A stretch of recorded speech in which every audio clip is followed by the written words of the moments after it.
কুমড়া পাতার ভিতরে যে কি দিলাম, এটা যদি আপনারা একবার খান তাহলে তো কোনোদিনও ভুলতে পারবেন না। এই রেসিপি শেখার পর থেকে তো আমার সপ্তাহে 2-3 বার খাওয়া লাগে। তো কথা না বাড়িয়ে পুরো ভিডিওটা দেখার অনুরোধ রইল। প্রথমে আমি পরিমাণ মতো আমার কুমড়া পাতা নিয়ে নিব, তারপর শুটকিটাকে গরম পানি দিয়ে লবণ দিয়ে ভিজিয়ে রাখবো 30 মিনিটের মতো। এখানে পরিমাণ মতো বেশি করে তেল নিয়ে পেঁয়াজ রসুন একটু বেশি করে নেবেন। এই রেসিপিতে ঝাল, মরিচ, পেঁয়াজ, রসুন সব কিছু একটু বেশি বেশি লাগে। তারপর আমি এখানে দিয়ে দিচ্ছি কাঁচামরিচ 6-7টা ফালি করে। এখানে ঝাল একটু বেশি হলে অনেক মজা হবে। তারপর ধুয়ে রাখা শুটকিগুলো আমি দিয়ে দিব।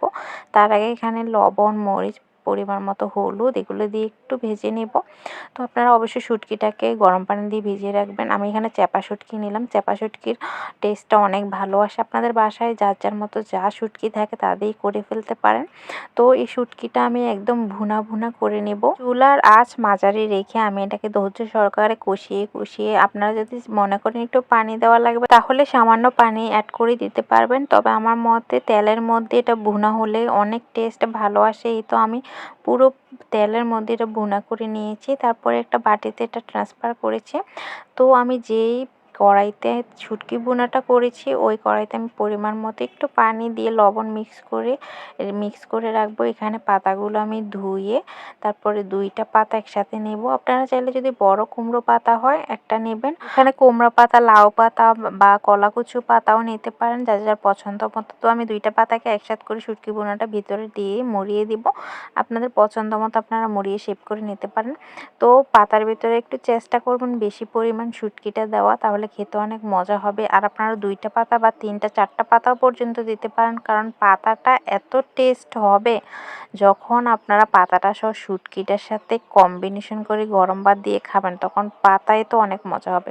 তো আমি পানিটার মধ্যে দিয়ে ঢেকে 10 মিনিট রেখে দিব।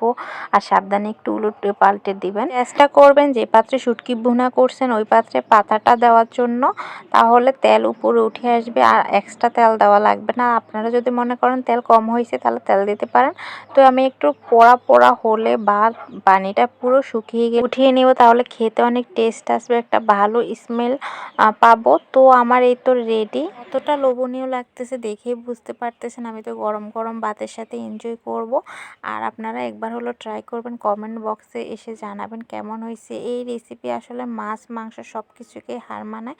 আমি তো এই রেসিপি শেখার পর থেকে সপ্তাহে 2 দিন বাসায় বানাই। বাসার সবার তো আবদার এই জিনিসটা খাওয়ার জন্য। তো আমার আজকে রেসিপিটা কেমন লেগেছে জানাবেন, একটা শেয়ার করে দিবেন ভালো লাগলে।